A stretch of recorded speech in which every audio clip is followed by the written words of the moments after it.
Let's go to round 3 because now you start to have. I can't believe, though, that you guys let me have. Thank you so much. You let me have Amon-Ra St. Brown, the Sun God. We can start about the duo here because you picked back-to-back. You take Amon-Ra St. Brown to close round 2, and you kick off round 3 taking Saquon Barkley. Must be nice having the first pick in the Superflex draft. It's just insane. It just goes to show you that because Superflexes get so skewed that, you know what I mean? Again, like, Jay, I have to ask you, now that you sit here and you see how it sort of played out, hindsight, of course, is 20/20 for people that aren't me.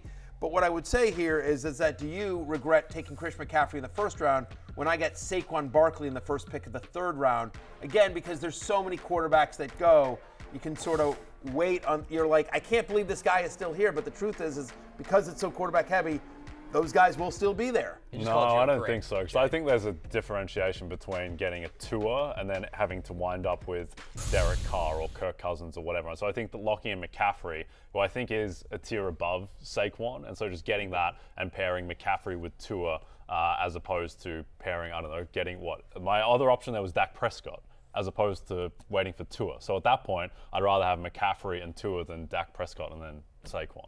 Right. Yeah, it's a tricky fine line. Yeah. I mean, it really is because there is the risk. It is a hindsight situation because when you look back in round 3, then you have no quarterbacks go until Blake takes Aaron Rodgers at the end of the round.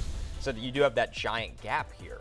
Yeah, I mean, like, and so the rest of the, you know, this is round 3 of a 12-team league, just to show you again how quarterback skewed a Superflex league is. After I take Saquon at 3-1, absolutely steal him, right? So my start is Hurts, Amon-Ra, and Saquon. I'm already crushing this draft. It honestly didn't matter what I did after this because I'm now on rails. But after me, Kyle Dvorak takes CeeDee Lamb, producer Cris takes Tony Pollard, then Devontae Adams, Josh Jacobs, Garrett Wilson at 3-6, Jalen Waddle, then Chris Olave, and then it gets to Lawrence at Lord Don't Lose. He wanted a wide receiver in the last round. He doesn't go wide receiver here either. Best player.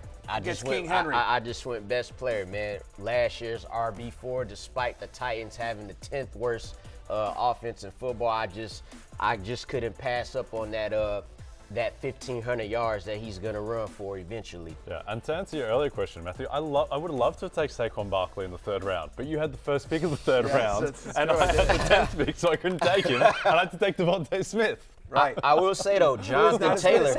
Exactly. Jonathan Taylor for Connor, they've given him permission to seek a trade.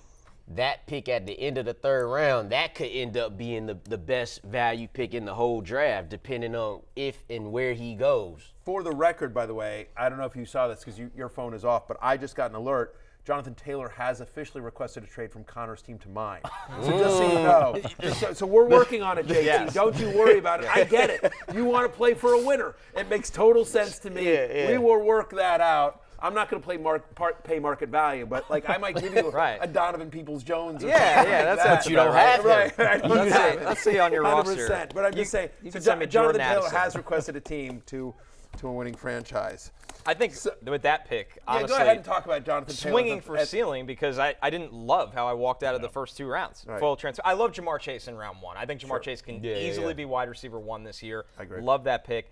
Dak is a forced pick because of the quarterback situation and where I'm picking. So in the third round, I can't take a floor pick. Would I love to take, another quarterback or maybe, a Mark Andrews or someone like that? Sure, but I need to swing for the fences and hope JT goes somewhere and is a top 3 running back in fantasy. Yes, that is what you need to hope for. Yeah. And if it doesn't happen, I'm going to be in last place. He will go somewhere. He will go somewhere, and that is to my team. I look forward to that. Hey, it's Matthew Berry from NBC Sports and Rotoworld.com. Just want to thank you so much for watching what you just watched, or at least being too lazy to click out of it after the autoplay just kept it going. So either way, thank you so much for just letting it scroll by your screen. And now I'd like to ask you respectfully, please subscribe to the NFL on NBC YouTube channel for the latest NFL news, fantasy headlines from Rotoworld, and betting analysis from NBC Sports Edge.